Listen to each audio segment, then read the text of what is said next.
FICO score.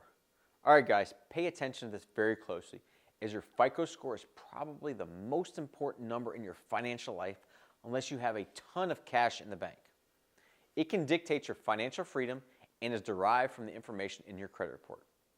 This score can make your life easier or very hard. I cannot state how important it is for this score to be as high as possible for almost everyone living in America. It is imperative that you do what you need to do to be in the top tier of scores. FICO scores are credit scores lenders use to evaluate whether you are creditworthy and at what interest rate they're going to lend to you at. Your score can dictate whether you get a car loan, qualify to buy a house, or even get approved to rent an apartment. There are a grand total of 16 different FICO scores, which I'm going to post up here in a second.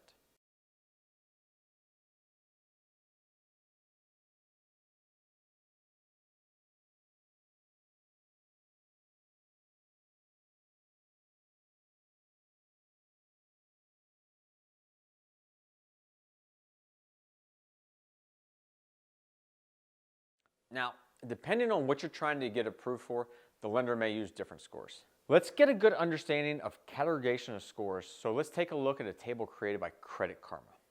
First, in order to be in an excellent category, you need to have an 800 or above.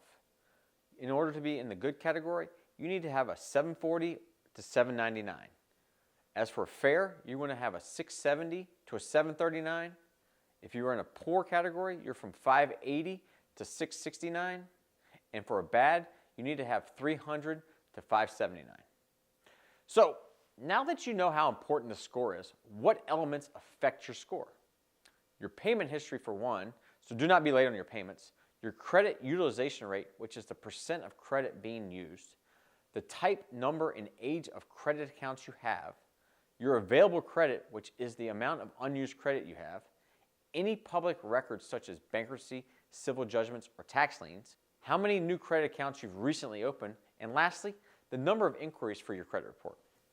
So let's say your score is not where it needs to be. What steps can you take to improve it? First, get a copy of your credit reports to make sure they do not have any errors. Next, dispute a credit report error if it exists and get it fixed. Avoid new credit card purchases until the balance is back in terms. Pay off past due balances. Avoid applying for new credit. Leave your accounts open.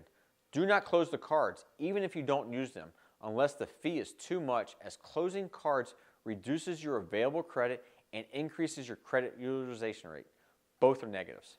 Contact your creditors to see if you can negotiate a lower payoff. Pay off your debt. Become an authorized user on someone else's card who has a great FICO score and is responsible with their debt. Be patient and persistent, and get professional help if needed. Look, I cannot reiterate how important having a great score is, so let's look at an example if someone was trying to buy a home in 2017. Let's assume you were looking to buy a home for $259,000, putting down 5% and taking a 30-year conventional mortgage of $246,050. As you can see, if you were in the top tier of scores, you could have secured a 3.522% interest rate versus if you were in the bottom tier, you would have gotten a 5.111% rate at that time. This means if you were irresponsible with your credit and got a rate of 5.111 instead of 3.522, you would pay $82,690 more in interest over those 30 years. And if the cost of the house was more or the interest rate was higher, then you would pay even more than that $83K. Therefore, you can see why you want to have the highest possible FICO score if you want to have more money and create wealth.